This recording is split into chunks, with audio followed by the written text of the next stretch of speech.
Bien, bendiciones. Hoy me gustaría hablarles acerca del tema 10 ciclos de plata y una camisa. 10 ciclos de plata y una camisa. Vamos a leer, abrir nuestras Biblias primeramente en Jueces, capítulo 17. Jueces, capítulo 17. Primeramente voy a leer todo el capítulo 17 y algunos fragmentos del capítulo 18 también, para que tengamos en nuestra mente claro el contexto. Antes de leer brevemente, déjenme contarles algo del trasfondo de este suceso. Los amorreos se rehusaban a permitir que la tribu de Dan tuviera acceso a Jerusalén, de tal manera que los habían confinado a vivir en el monte de Efraín. Y es triste realmente cuando el pueblo de Dios le permite al mundo que lo arrincone en una posición incómoda, así como en este caso los amorreos arrinconaron a la tribu de Dan. Así que los judíos no podían ir a Jerusalén tal como acostumbraban, y entonces eso es lo que provocó los problemas que vamos a ver. Jueces capítulo 17, comenzando en el versículo 1, dice así: Hubo un hombre del monte de Efraín que se llamaba Micaía, el cual dijo a su madre: Los 1100 ciclos de plata que te fueron hurtados, acerca de los cuales maldijiste y de los cuales me hablaste, he aquí el dinero está en mi poder, yo lo tomé. Entonces la madre dijo: Bendito seas de Jehová, hijo mío. Y él devolvió los 1100 ciclos de plata a su madre, y su madre dijo: En verdad he dedicado el dinero a Jehová por mi hijo, para hacer una imagen de talla y una de fundición. Ahora pues, yo te lo devuelvo. Mas él devolvió el dinero a su madre, y tomó su madre 200 ciclos de plata, y los dio al fundidor, quien hizo de ellos una imagen de talla y una de fundición, la cual fue puesta en la casa de Micaía. Y este hombre Micaía tuvo casa de dioses, e hizo ephod y terafines, y consagró a uno de sus hijos para que fuera su sacerdote. En aquellos días no había rey en Israel, cada uno hacía lo que bien le parecía. Y había un joven de Belén de Judá, de la tribu de Judá, el cual era levita y forastero allí. Este hombre partió de la ciudad de Belén de Judá para ir a vivir a donde pudiera encontrar lugar. Y llegando en su camino al monte de Efraín, vino a casa de Micaía, y Micaía le dijo: ¿De dónde vienes? Y el levita le respondió: Soy de Belén de Judá, y yo voy a vivir donde pueda encontrar lugar. Entonces Micaía le dijo: Quédate en mi casa, y serás para mí padre y sacerdote, y yo te daré 10 ciclos de plata por año, vestidos y comida. Y el levita se quedó. Agradó pues al levita morar con aquel hombre, y fue para él como uno de sus hijos. Y Micaía consagró al levita, y aquel joven le servía de sacerdote, y permaneció en casa de Micaía. Y Micaía dijo: Ahora sé que Jehová me prosperará, porque tengo un levita por sacerdote. Vamos a leer Jueces capítulo 18 del 1 al 6. En aquellos días no había rey en Israel, y en aquellos días la tribu de Dan buscaba posesión para sí donde habitar, porque hasta entonces no había tenido posesión entre las tribus de Israel. Y los hijos de Dan enviaron de su tribu 5 hombres de entre ellos, hombres valientes, de Sora y Estaol, para que reconociesen y explorasen bien la tierra. Y les dijeron: Id y reconoced la tierra. Estos vinieron al monte de Efraín hasta la casa de Micaía, y allí posaron. Cuando estaban cerca de la casa de Micaía, reconocieron la voz del joven levita, y llegando allá, le dijeron: ¿Quién te ha traído acá? ¿Y qué haces aquí? ¿Y qué tienes tú por aquí? Él les respondió: de esta y de esta manera ha hecho conmigo Micaía, y me ha tomado para que sea su sacerdote. Y ellos le dijeron: pregunta pues ahora a Dios, para que sepamos si ha de prosperar este viaje que hacemos. Y el sacerdote les respondió: id en paz, delante de Jehová está vuestro camino en que andáis. Vamos a saltarnos hasta el versículo 14 para leer del 14 al 21. Dice así: entonces aquellos 5 hombres que habían ido a reconocer la tierra de Lais dijeron a sus hermanos: ¿no sabéis que en estas casas hay efod y terafines y una imagen de talla y una de fundición?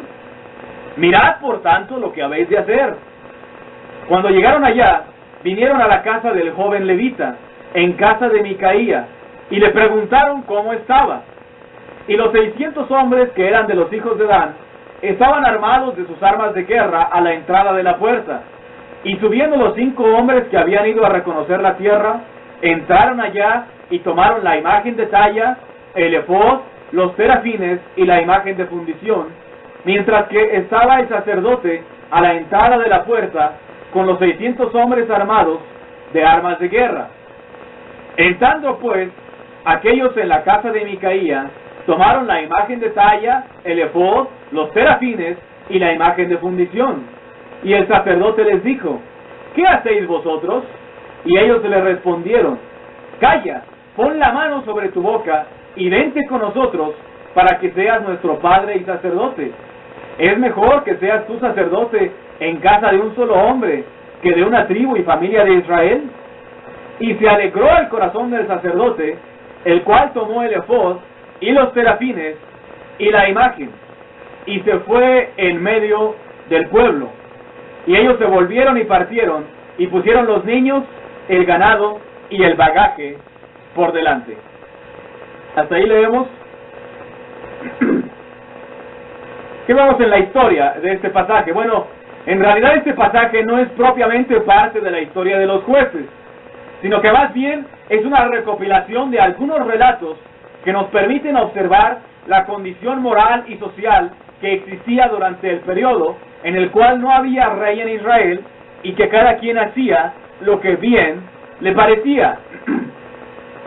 Por el contexto parecemos comprender que Micaía no podía llegar hasta Jerusalén y que tal vez por eso y por alguna razón afín a su devoción, decidió edificar en su propia propiedad, valga la redundancia, una réplica del templo. Construyó lo que él pensó que sería un edificio apropiado. Elaboró los utensilios del tabernáculo, que eran parte del mobiliario del templo, como lo que era el efod, entre ellos, por ejemplo. Pero también agregó algunas cosas de los pueblos paganos que vivían a su alrededor, como los terafines y las imágenes de fundición y de talla que Dios había prohibido, y esos terafines eran los ídolos que Raquel le robó a su padre. Sin embargo, vemos también que sea como sea, Micaía tenía el deseo de hacer las cosas lo mejor que pudiera. Entonces lo que hizo fue tomar un poco de lo que el mundo decía y un poco de lo que Dios le había revelado a Israel y lo mezcló, pensando que así le iba a agradar a Dios. Entonces llega un predicador, un joven levita errante, llega de Belén, la ciudad perteneciente a Judá. Por supuesto estaba fascinado, ya que él también era levita y su madre era de la tribu de Judá. Y aunque Micaía era de la tribu de Leví, Dios les había dado permiso por medio de Moisés de unirse y de casarse con personas de las otras 12 tribus o 11 tribus de Israel. Ahora, al joven, a lo mejor no le gustaba la manera de vivir de los levitas, porque debían de vivir de lo que los demás ofrendaban. Además, tenía un impulso irresistible de viajar, así que salió del lugar de donde vivía a ver si podía arreglárselas mejor por su propia cuenta. Sentía que era bueno ser levita y que además creía que podría obtener algunas ventajas por ser levita. Así que llega a la casa de Micaía. Allí espera, lo invitan a pasar, le piden que se convierta en su sacerdote Y Micaía hace un trato con él. Le dice, quédate en mi casa y serás para mí padre y sacerdote. Y yo te daré 10 ciclos de plata por año, vestidos y comida. Se le ofreció 10 monedas y un traje para cubrirse. En esa época la gente usaba lo que llamaban una geladia, que es una especie de túnica, como un camisón bastante grande, o una camisa más o menos, algo parecido, una camisa muy larga. Entonces, bueno, sea como fuere, le dio ese cambio de vestido, le dio comida y le iba a dar 10 monedas, ciclos de plata al año. Entonces el levita lo ve como una buena oportunidad y decide quedarse a formar parte de la idolatría y de todo lo demás que había en la casa de Micaía. Entonces poco tiempo después vienen unos espías de la tribu de Dan, que era otra de las 12 tribus de Israel. Ellos debieron de haber expulsado de sus tierras a los amorreos, pero los amorreos eran un pueblo difícil, así que la tribu de Dan andaba buscando otro pueblo que fuera más fácil de expulsar para poder asentarse en ese territorio. Entonces llegan también a la casa de Micaía.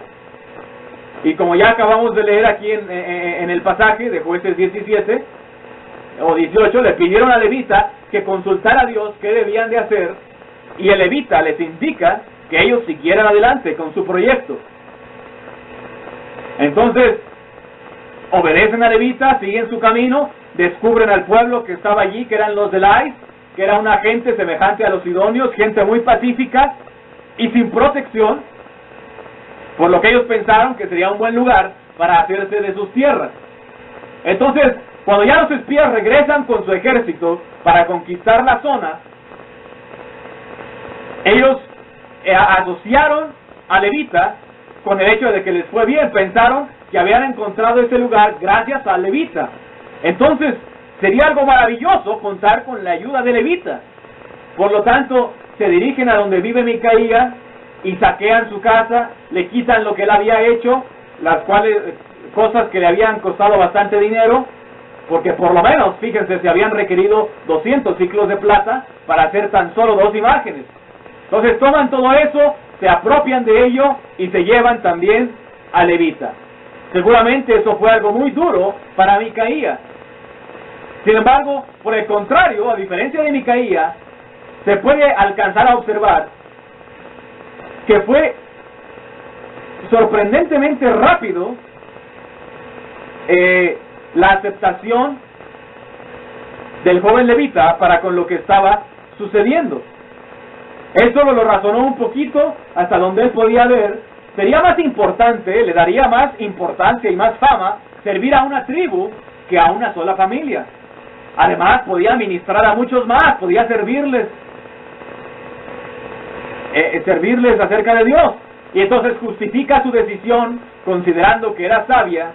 Y por eso cuando le dicen, calla, pon tu mano sobre la boca y vente con nosotros, y sacan los utensilios y el mobiliario de la pequeña capillita que había construido Micaía, entonces por eso a levita se le hizo tan fácil aliarse con ellos y quedarse callado sin que su conciencia sufriera ningún tormento, ningún remordimiento, ningún cargo de conciencia. Sin duda, este levita era un hombre bastante astuto, ya que el lugar que escogió para viajar no fue al frente donde había peligro, ni en la retaguardia donde también había un poco de peligro, sino justo en el centro. ¿Por qué? Porque imagínense, si Micaía enviaba a sus siervos para que lo llevaran de regreso, él estaba a salvo, teniendo soldados a su alrededor. Era un hombre bastante astuto. Ahora, vamos a dar una aplicación a toda esta historia, a esta breve historia, pero bastante significativa y con un contexto histórico bastante profundo. ¿Cómo podemos llamarle a esta astucia y a esta decisión de tanto de Micaía como de levita, como de la tribu de Dan? ¿Cómo le podemos llamar y cómo lo aplicamos a la generación de nuestros días? Sería inapropiado si yo les platico un rato acerca de lo que le llamo la religión utilitaria. O sea, la religión que pone la utilidad por sobre todas las cosas. Acerca de un cristianismo convenenciero y de un Dios moderno que no es el Dios de la Biblia.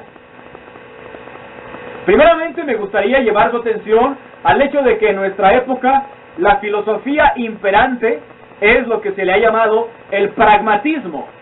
El pragmatismo quiere decir esto, se reduce a esta frase. Significa que si algo funciona, es verdad. Si algo tiene éxito, necesariamente es bueno. O sea, si la práctica de algo me beneficia, me es útil, tiene éxito, entonces debe ser bueno y debe ser verdad. Y todas las prácticas, todos los principios, toda la verdad, todas las enseñanzas, todas las pruebas, las pasa esta filosofía preguntándose, ¿funciona o no funciona? Entonces, si evaluamos las cosas según este punto de vista filosófico mundano que se llama pragmatismo, entonces llegaríamos a la conclusión de que algunos de los hombres que Dios ha honrado más han sido los mayores fracasados según el mundo. Por ejemplo, Noé fue un gran constructor de un barco gigante. Sin embargo, esa no fue su principal ocupación. Su principal ocupación fue la predicación, porque él era pregonero de justicia. Sin embargo, como predicador, fue un fracaso total. Él únicamente convenció a su esposa, a sus 3 hijos y a sus nueras. Fíjense, en 120 años solo ganó a 7 convertidos. Y además los convertidos eran de su familia. Yo no diría que fue efectivo, humanamente hablando. En un caso así, antes de que pasara tanto tiempo, la mayoría de las organizaciones misioneras modernas les pedirían a sus misioneros que se retiraran de su campo misionero. Así que Noé, desde el punto de vista humano, como predicador, fue un fracaso. Años más tarde nos encontramos con profetas que también fueron aparentemente un fracaso. Vamos a poner, por ejemplo, a Jeremías nada más. Él sí era un poderoso predicador, pero también era bastante ineficaz en cuanto a los resultados. Si midiéramos estadísticamente el éxito de Jeremías, muy probablemente obtendría un 0. Porque encontramos que no tuvo buenos resultados con el pueblo, no tuvo buenos resultados con la realeza, e incluso el consejo ministerial de su época votó en su contra y no querían nada que tuviera que ver con él. Al único que Jeremías fue capaz de agradar fue a Dios, pero aparte de eso, fue un claro fracasado. Y así, si nos seguimos, llegamos a la persona más reconocida del mundo, que es el Señor Jesucristo. Según el pragmatismo, el Señor Jesucristo también fue un fracaso, porque Jesús nunca fundó una iglesia o denominación, nunca construyó una escuela, nunca construyó un seminario, nunca estableció una asociación misionera, jamás publicó un libro cristiano, ni siquiera llegó a usar uno de los varios criterios o herramientas que son tan útiles en la actualidad. Y nuestro Señor predicó durante 3 años, sanó a personas, alimentó a varios miles, y aún así, cuando terminó todo, solo hubo 120 discípulos, a los cuales pudo revelarse después de su resurrección. El día en que el Señor Jesucristo fue entregado, Pedro le dijo: si los demás te abandonan, yo estoy dispuesto a morir por ti. El Señor lo miró y le dijo, voy a parafrasear: Pedro, tú no conoces tu propio corazón. Tú vas a negarme 3 veces antes de que el gallo cante esta mañana. Y dice un versículo en Marcos, así que todos lo abandonaron y huyeron. Entonces, comparado con cualquier estándar de nuestra generación o de cualquier otra generación humana, el Señor Jesucristo también fue un claro fracasado. Entonces la pregunta se reduce a lo siguiente: ¿cuál es el estándar del éxito y cómo se mide nuestra vida espiritual y nuestro ministerio? Y la pregunta que a lo largo del mensaje se van a hacer ustedes mismos es esta. Para mí, ¿qué constituye Dios? ¿Un fin o un medio? Tienen que decidir desde el principio de la vida cristiana si están considerando a Dios como un medio o como un fin. Nuestra generación está dispuesta a honrar y a mencionar como destacado a cualquiera que tenga éxito, sin importar que haya resuelto esta cuestión tan importante o no la haya resuelto.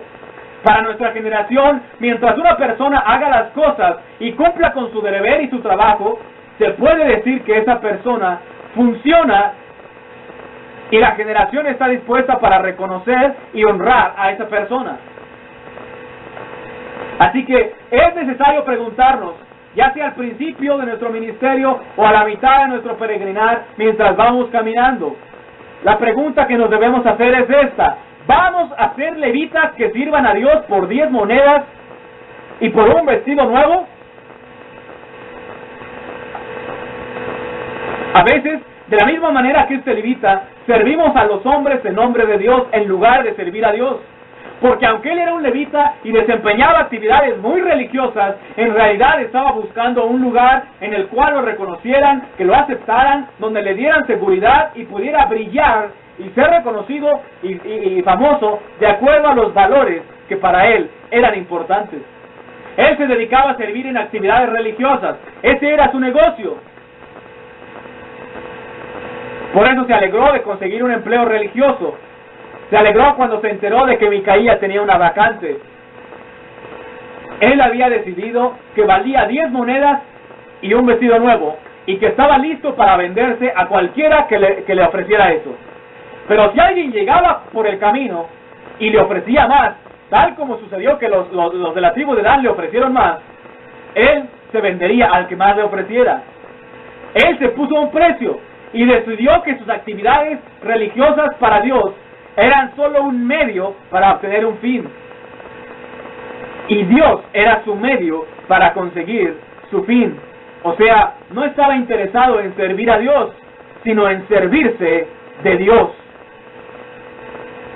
Ahora, con el propósito de comprender esto y todo lo que implica, regresemos unos 150 años atrás, al momento en el cual hubo un fuerte ataque contra el cristianismo. Este ataque ocurrió justo después de los grandes avivamientos en los Estados Unidos, los avivamientos de Charles Finney. Unos pocos años después de Charles Finney y de los avivamientos, hubo un abierto ataque a nuestra fe desde Europa. Charles Darwin, acababa de postular la teoría de la evolución. Muchos filósofos la adaptaron a sus filosofías y también muchos teólogos la aplicaron a las escrituras. Así que alrededor del año 1850, cuando surge la teoría de la evolución, que niega la creación y trata de desaparecer a Dios del mapa, podríamos decir que fue el inicio de un ataque formal y frontal en contra de la palabra de Dios. Se abrió una temporada de clases sobre la Biblia, de una casa franca sobre la Biblia. En ese tiempo Voltaire, que fue un filósofo también ateo, llegó a declarar que viviría para ver el día en el cual la Biblia se convertiría en una reliquia que solo se encontraría en museos, pues sería totalmente destruida por los lógicos argumentos que estaban presentando los científicos y los filósofos en su contra. Ahora bien, ¿cuál fue el resultado de ese ataque? El resultado fue que el humanismo se convirtió en la filosofía de la época. ¿Qué es el humanismo? Podemos definir el humanismo de la siguiente manera. El humanismo es una declaración filosófica que establece que el fin de todo lo que existe en este mundo es la felicidad humana, y que la razón de la existencia del hombre es que alcance la felicidad. Entonces, de acuerdo con el humanismo, la salvación sería solo un asunto de obtener toda la felicidad que se pueda. Si nos dejamos influenciar, por ejemplo, por otro filósofo que por ahí surgió, Nietzsche, quien dice que la única verdadera satisfacción en la vida es el poder, que el poder se justifica a sí mismo, que después de todo el mundo es una jungla, que luego entonces depende del hombre ser feliz al llegar a ser poderoso. Entonces creeríamos que uno debe volverse poderoso por cualquier medio que pueda utilizar, porque solo en una posición de poder y ascensión se puede llegar a ser feliz.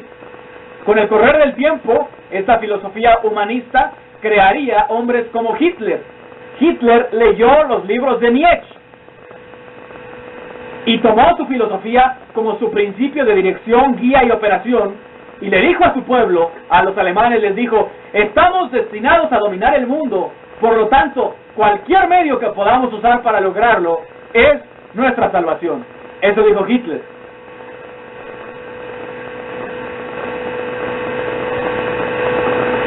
Pero alguien más volteó y dijo: bueno, el fin de la existencia sí es la felicidad, pero la felicidad yo no creo que provenga de ejercer autoridad sobre la gente.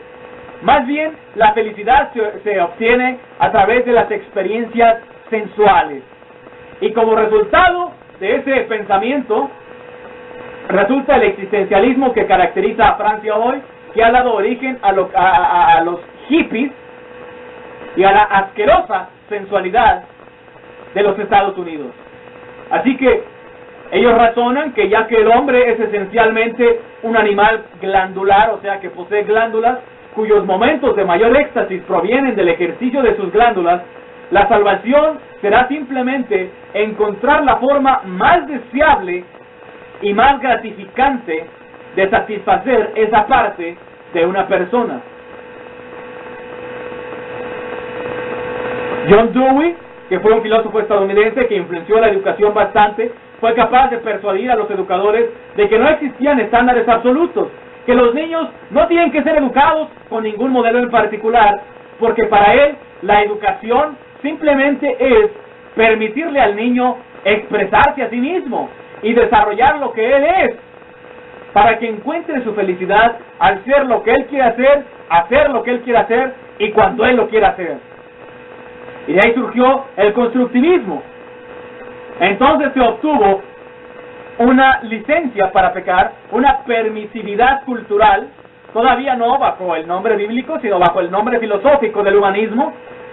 Esa filosofía que nos dice que cada persona puede hacer lo que le parezca bien, como en Jueces. No hay un Dios que gobierna sobre nosotros. La Biblia ha sido desechada, rechazada y desaprobada y hallada falta. Dios ha sido destronado. Dios no existe. Dios no tiene una relación personal con los individuos. Jesucristo fue solo un mito. Y eso es lo que enseña esta filosofía. Por lo tanto, el fin de nuestra existencia es la felicidad. De ahí que el individuo puede establecer los estándares de su propia felicidad e interpretarlos a su manera.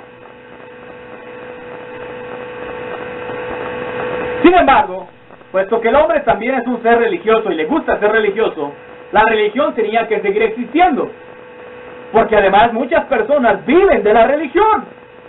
Entonces tenían que encontrar una manera de justificar la existencia de la religión.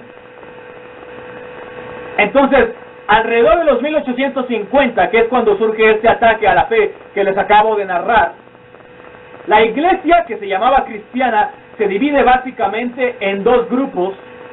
Un grupo fue el de los liberales, que actualmente esas iglesias se llaman iglesias modernistas, que existen mayormente en Estados Unidos y en Europa.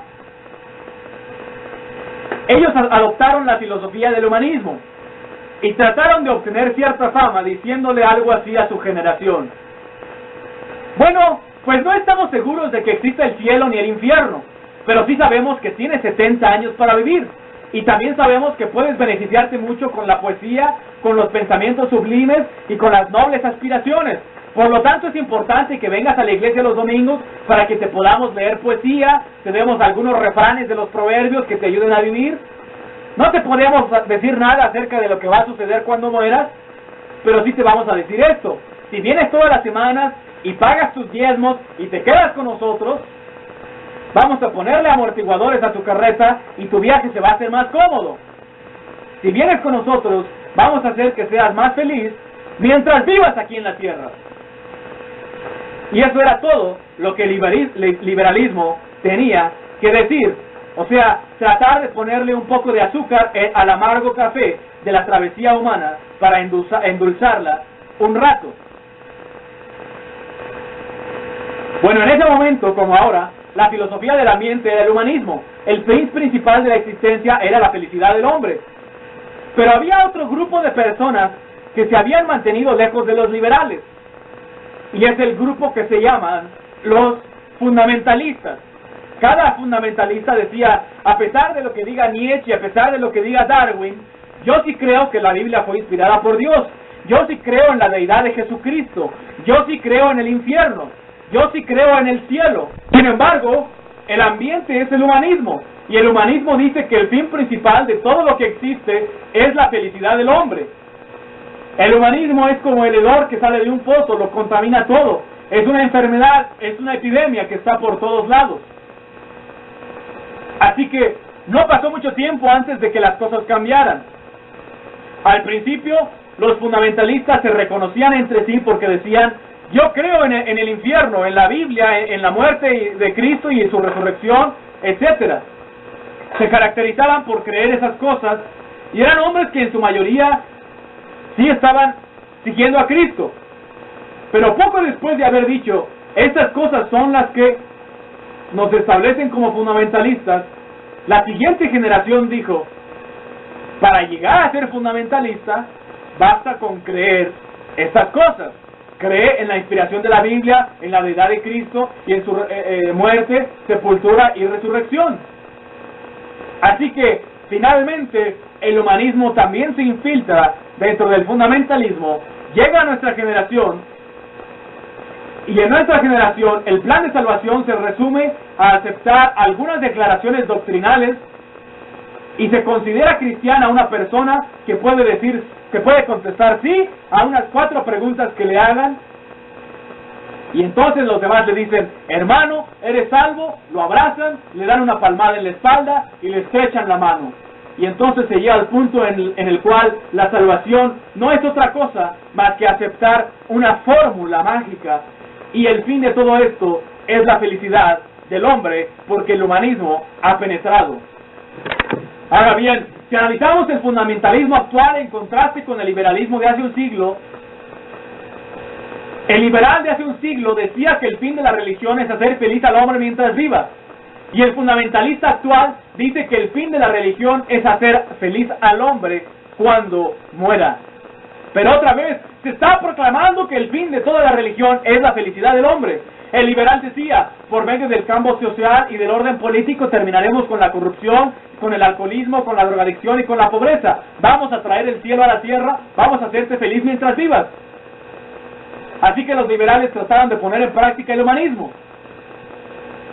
Los fundamentalistas actuales, siguiendo la línea de los liberales, están sintonizándose en la misma frecuencia, solo que de manera un poco diferente, diciendo, acepta a Jesús en tu corazón para que te vayas al cielo. Tú no quieres ir a ese feo, viejo, sucio y ardiente infierno cuando allá arriba hay un hermoso cielo.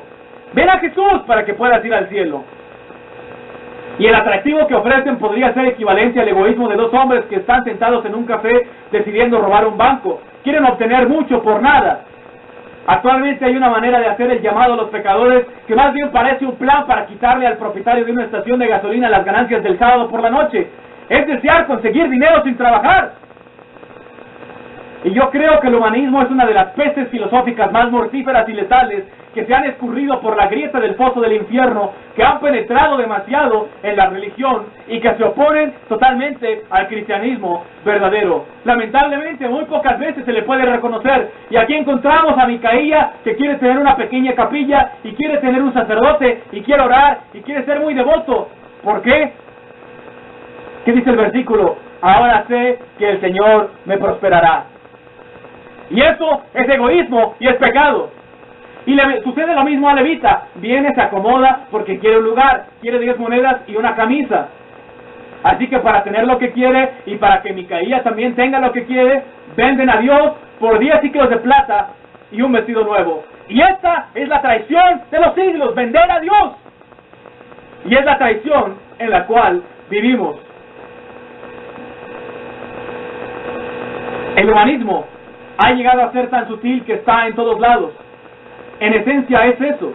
Es el postulado filosófico de que el fin de todo lo que existe es la felicidad del hombre, que de alguna manera ha sido recubierto y maquillado con términos evangélicos y doctrina bíblica al extremo de que se piensa que Dios reina en el cielo solo para la felicidad del hombre y que Jesucristo se encarnó para la felicidad del hombre y de que todos los ángeles existen en el cielo para la felicidad del hombre y que todo es para la felicidad del hombre. Y yo te digo que ese postulado no es cristiano.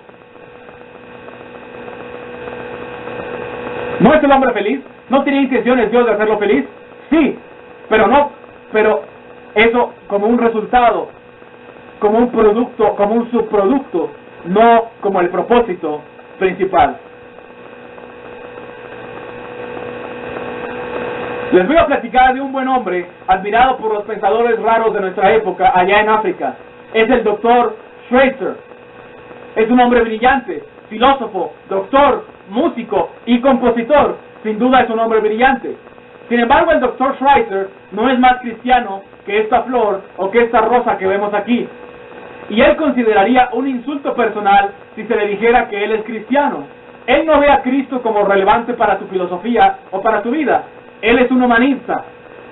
Un día, el Dr. Schweitzer iba a la estación médica donde radicaba, navegando río arriba a lo ancho del Congo. Estaba sentado en la proa del barco, observando a los funcionarios del gobierno belga, que con sus rifles de alto poder iban disparándoles a los cocodrilos que estaban asoleándose en los bancos de lodo a lo largo del río. Eran tiradores expertos, usaban esas balas expansivas que explotan dentro de los cocodrilos. Cada balazo los hacía dar volteretas en el aire a causa de la contracción de los músculos. Quizá ustedes me pregunten, ¿y cómo saben ustedes esos detalles? Bueno, para mi vergüenza fui culpable de lo mismo en el río Níger. Y ahí estaban esos funcionarios, ese era su deporte. Metían a los cocodrilos en bolsas y llevaban la cuenta con un cordón que tenían en el mismo lugar donde guardaban su arma. Le hacían nudos para que pudieran ver cuántos cocodrilos habían matado. Era un colosal desperdicio de vida. Y ahí es donde Schweitzer vio la esencia de su filosofía. ¿Saben cuál es? 4 palabras. Respeto a la vida. Respeto a la vida. A la vida de los cocodrilos, a la vida humana y a cualquier tipo de vida. Ahora, mi compañero misionero George Klein vivía a 80 o 95 kilómetros de la estación donde se encontraba el Dr. Schweitzer. Y George Klein le conoce. Ahora, este Dr. Schweitzer está tan convencido de su filosofía del respeto a la vida que no le gusta esterilizar su sala de operaciones. Tiene la sala de operaciones más sucia de África porque la bacteria es vida y no quiere lastimar a las bacterias benignas al matar las malignas, así que las deja vivir juntas porque respeta la vida hasta de una bacteria. En una ocasión, su órgano se descompuso. Alguien le había enviado un órgano y los medios para ponerlo en uso. Entonces el misionero que estaba ahí, George Klein, era un organista experto y también repara órganos, así que fue a visitar al Dr. Schweitzer y el Dr. Schweitzer le dijo, George, ¿crees que pueda reparar mi órgano? Y George le dijo, es probable que sí, déjame intentarlo. Así que le quitó la tapa trasera y para su asombro descubrió un inmenso nido de cucarachas. Con su característico entusiasmo, George comenzó a aplastar las cucarachas sin dejar que ninguna escapara. Pero el buen doctor salió de su habitación con el cabello más parado de lo que había estado en mucho tiempo a causa de su enojo y gritó, ¡detente en ese momento! George le preguntó, ¿por qué si están arruinando tu órgano? El doctor le contestó, no importa, solo están haciendo lo que hacen por naturaleza y no las debes de matar por ello. Entonces uno de los muchachos entró y le dijo, no se preocupe, señor Klein. Se agachó y con mucha ternura las levantó. Metió en una pequeña bolsa todas las cucarachas que encontró y enrolló la boca de la bolsa. Se las llevaron a la selva y ahí las soltaron. Este doctor Schweitzer era un hombre que creía en su filosofía de respeto a la vida. Vivía dedicado a ella por completo. Era muy congruente, incluso respetaba la vida de los microbios. Ok, eso es el humanismo. Ahora yo les pregunto, ¿cuál es la filosofía del evangelismo y de las misiones en estos días? Si me preguntan por qué yo fui de misionero a África, les diré que fue principalmente para mejorar la justicia de Dios. Yo pensaba que no era justo que alguien se fuera al infierno sin la oportunidad de ser salvo. Así que yo me fui de misionero a África para darles a los pobres pecadores la oportunidad de irse al cielo. Ahora bien, no lo he explicado más, pero si analizan lo que acabo de decir, saben que es humanismo. Yo simplemente estaba tratando de usar las provisiones de Jesucristo como un medio para mejorar las condiciones humanas de sufrimiento y de pobreza existentes en África.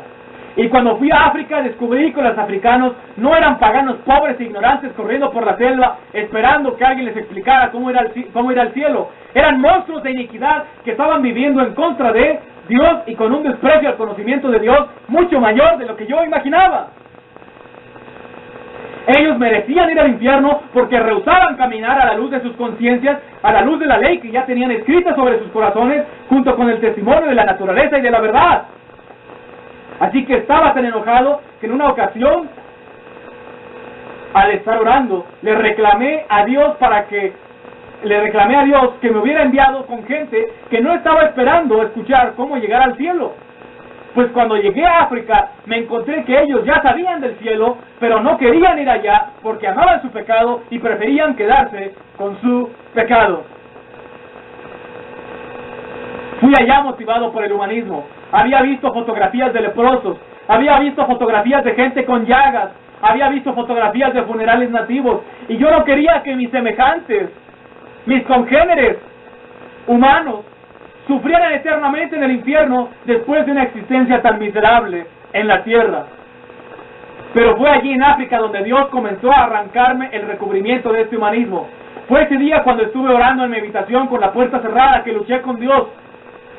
Ahí estaba yo llegando a la conclusión de que la gente que yo pensaba que era ignorante y que quería saber cómo ir al cielo y que estaba diciendo que alguien venga a enseñarnos, en realidad no quería tomarse el tiempo de hablar conmigo ni con nadie más, y no estaban interesados ni en la Biblia ni en Cristo, y amaban su pecado y querían seguir en su pecado. Fue en ese lugar, en ese momento, donde sentí que todo el asunto era una burla y una farsa y que me habían visto la cara. Allí a solas en mi habitación, enfrenté a Dios con toda franqueza, con lo que sentía en mi corazón, pero me pareció como que Dios en mi conciencia me decía: sí, París, así es, y el juez de toda la tierra no hará justicia, los impíos están perdidos y se van al infierno, y no es porque no hayan escuchado el Evangelio, se van a ir al infierno porque son pecadores que aman su pecado y se merecen el infierno. Sin embargo, yo no te envié por ellos, yo no te envié por su causa.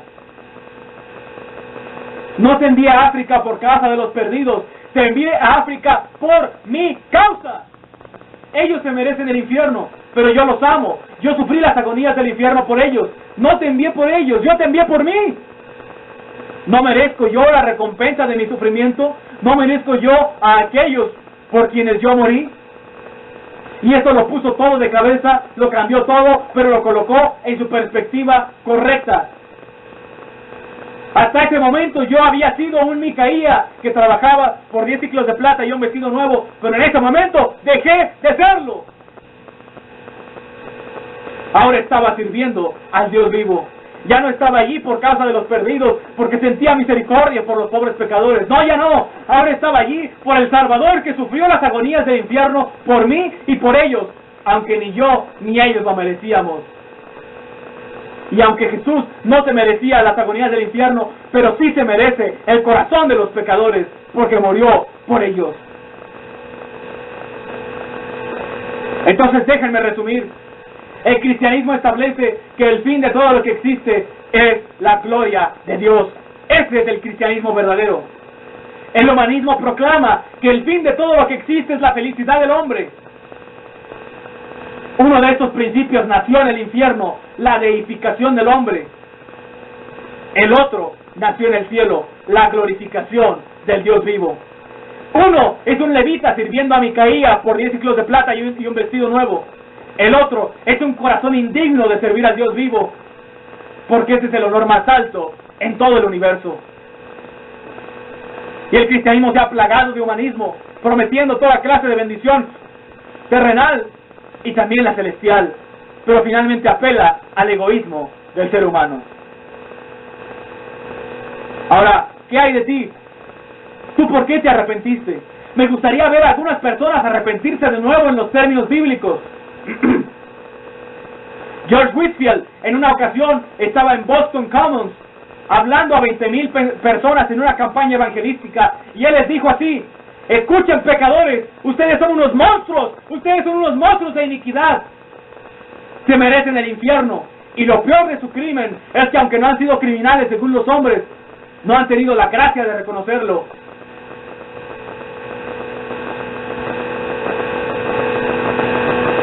Y ese hombre, George Whitefield, lloraba, pero no lloraba porque estaban en peligro de ir al infierno. Lloraba porque los pecadores eran monstruos de iniquidad que ni siquiera veían su pecado ni se preocupaban por sus crímenes. La diferencia es que aquí ahora alguien está temblando porque va a ser herido en el infierno y ni siquiera se da cuenta de la enormidad de su pecado y no entiende el insulto en contra de la deidad. Solo está temblando porque su piel está a punto de rostizarse. Tiene miedo. Y yo les digo que aunque el temor es una buena preparación para la gracia y el principio de la sabiduría, no debemos de quedarnos en el temor. Y porque el Espíritu Santo no se detiene en el temor. Esa es la razón por la cual nadie puede recibir a Cristo para salvación a menos que se arrepienta. Y nadie se puede arrepentir hasta que no tenga convicción de pecado. Y la convicción es obra del Espíritu Santo que ayuda al pecador a ver que es un criminal perdido y perverso y un monstruo de iniquidad delante de Dios, que se merece toda la ira de Dios, y que si Dios lo enviara al último rincón del infierno para siempre durante 10 eternidades, es porque sus crímenes lo merecen por completo y 100 veces más. Y esa es la diferencia entre la predicación del siglo XX y la predicación de predicadores como Juan Wesley.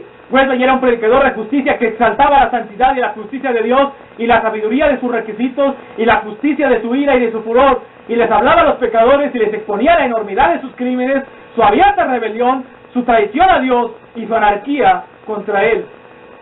Había una gran diferencia. No se trataba de tratar de convencer a un buen hombre de que estaba en líos con un Dios malo. Era convencer a hombres malos de que se merecían la ira y el furor de un Dios bueno, y la consecuencia era el arrepentimiento que llevaba a la fe y que conducía a una vida de obediencia. Queridos amigos, solo hay una sola razón para que un pecador se arrepienta, y esa es porque Jesucristo se merece la adoración y la reverencia y el amor y la obediencia de su corazón, no porque se va a ir al cielo. Si la única razón por la cual te arrepentiste, querido amigo, fue solo para evitar el infierno, solo eres un levita sirviendo a Dios por 10 ciclos de plata y un vestido nuevo, eso es todo. Y estás tratando de servir a Dios para que te vaya bien. Pues un corazón arrepentido es un corazón que ha visto algo de la enormidad del crimen de jugar con Dios y de negarle al justo y recto Dios la adoración y la obediencia que Él se merece. ¿Por qué debe arrepentirse un pecador? Porque Dios se merece la obediencia y el amor que el pecador se ha negado a darle, no para que se vaya al cielo. Si la única razón por la que un pecador se arrepiente es para irse al cielo, no es más que tratar de hacer un negocio con Dios. ¿Por qué un pecador debe abandonar sus pecados? ¿Por qué se le debe desafiar a hacerlo? ¿Por qué debe restituir los daños cuando viene a Cristo? Porque Dios merece la obediencia que Él exige. He hablado con personas que no tienen la seguridad de su salvación y de sus pecados perdonados y quieren sentirse seguras de la salvación antes de estar dispuestas a entregarse a Cristo. Pero yo creo que los únicos a los que Dios realmente convenció por medio de su Espíritu y los únicos que son nacidos de Dios son aquellos que, lo digan o no, cuando han llegado a Jesucristo han tenido una actitud de oración más o menos así: Señor Jesús, te voy a servir, a amar, a obedecer, y voy a seguirte y hacer todo lo que tú quieras que yo haga mientras viva, incluso si yo me voy al infierno al final del camino, simplemente porque eres digno de ser amado, obedecido y servido, y no estoy tratando de negociar contigo. ¿Ven la diferencia? ¿Ven la diferencia entre un levita que sirve por 10 ciclos de plata y una camisa, o entre un Micaía que hace una capilla porque Dios le va a prosperar, y alguien que se arrepiente para la gloria de Dios? ¿Por qué debe alguien venir a la cruz? ¿Por qué una persona debe abrazar la muerte con Cristo? ¿Por qué una persona debe estar dispuesta a ir en identificación a la cruz y a la tumba y volver a la vida otra vez? Les voy a decir por qué. Porque es la única manera en que Dios puede ser glorificado por un ser humano. Si me contestas que es para obtener gozo, o paz, o bendiciones, o prosperidad, o fama, o el cielo, entonces no es otra cosa más que un levita sirviendo por 10 monedas y una camisa. Solo hay una razón para ir a la cruz, y esa es porque hasta que no te unas a Cristo en su muerte, estás robándole al Hijo de Dios la gloria que podría obtener de tu vida, porque ninguna carne se gloriará en su presencia. Y hasta que no hayas comprendido la obra santificadora de Dios por medio del Espíritu Santo, llevándote a la unión con Cristo en su muerte, en su sepultura y en su resurrección, lo sirves solamente con lo que tienes, y todo lo que tienes está bajo la sentencia de muerte: tu personalidad humana, tu naturaleza humana, tu fuerza y energía humana, y Dios no recibe gloria de eso. Así que la razón, querido joven, para ir a la cruz no es para obtener victoria, aunque sí vas a obtener victoria. No es para obtener gozo, aunque sí vas a recibir gozo. Pero la razón para abrazar la cruz y perseverar hasta que puedas testificar con Pablo: estoy crucificado con Cristo, no es lo que vas a obtener de ello, sino lo que Dios va a obtener de ti para su gloria.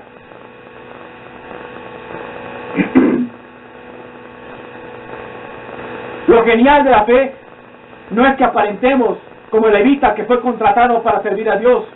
Lo genial de nuestra fe es poder llegar a un punto en el que sepamos que solo podemos ser vasos en las manos de Dios.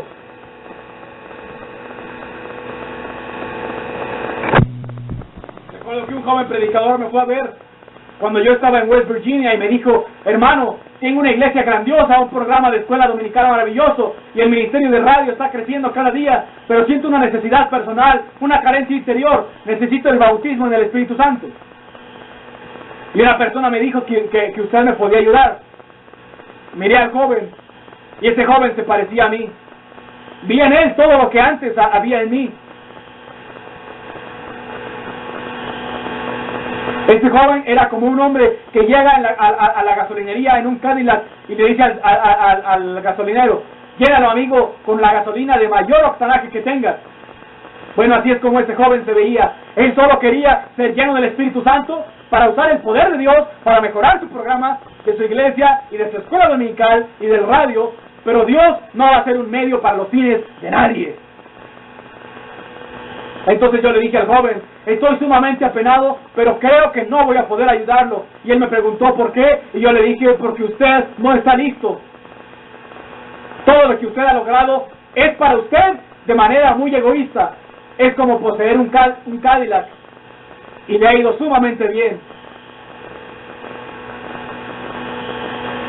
Este joven predicador había logrado bastante sin Dios, y lo que quería era un poco de poder de Dios para usarlo para lograr fines todavía más altos. Pero eso no se hace así. Y yo le dije: usted es como un joven que viene con su Cadillac y le pide que llene con la gasolina de más octanaje. Le está diciendo a Dios: mira Dios, yo tengo este Cadillac, dame el poder para poder avanzarlo. Pero yo le dije: antes de que Dios te pueda ayudar, ¿sabes qué tienes que hacer? Y me dijo: ¿qué? Yo le dije: tienes que salirte del coche, sacar las llaves, abrir la cajuela, entregarle las llaves al Señor Jesús, meterte a la cajuela, cerrar la tapa y susurrar por la cerradura: Señor, mira, ponle la gasolina que tú quieras y conduce tú, el coche es tuyo de ahora en adelante.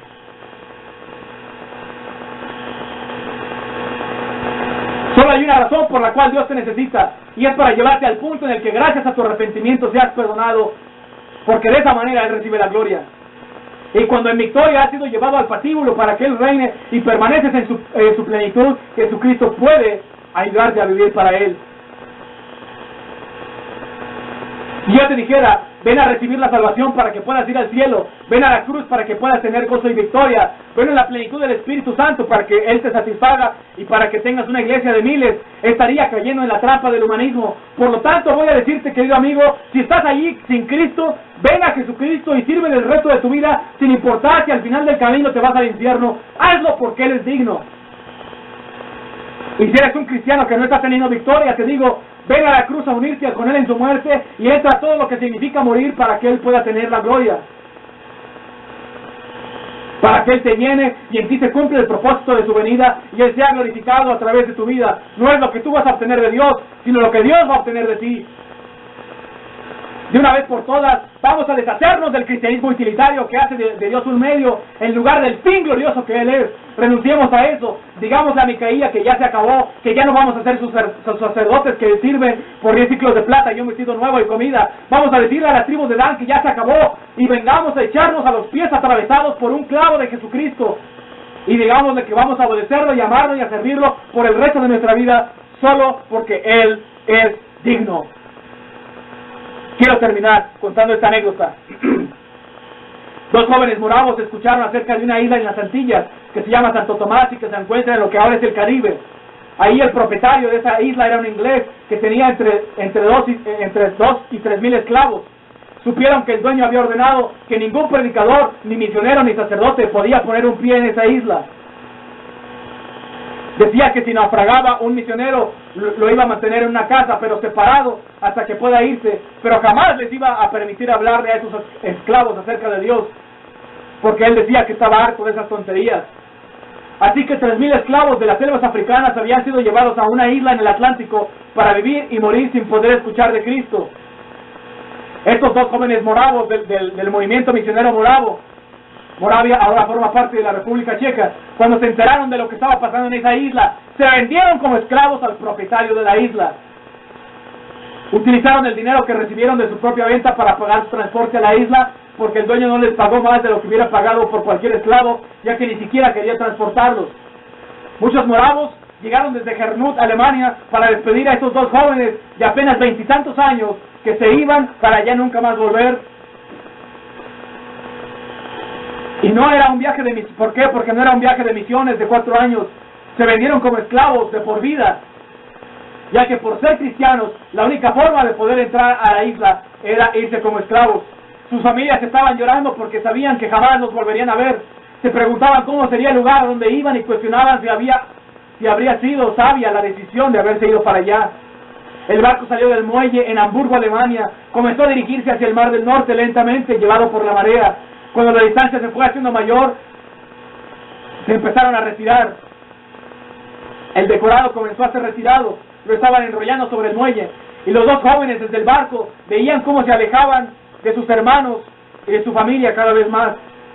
Entonces uno de ellos, con un brazo abrazando a su compañero y con el otro señalando hacia la tierra, levantó la voz y gritó fuertemente a través de esa distancia las últimas palabras que se escucharon de ellos. Y las últimas palabras fueron estas: que el cordero que fue inmolado reciba la recompensa por su sufrimiento. Y esas palabras se convirtieron en el llamado de las misiones moravas. Y esa es la única razón de existir y de vivir. Que el cordero que fue inmolado reciba la recompensa por su sufrimiento. Amén.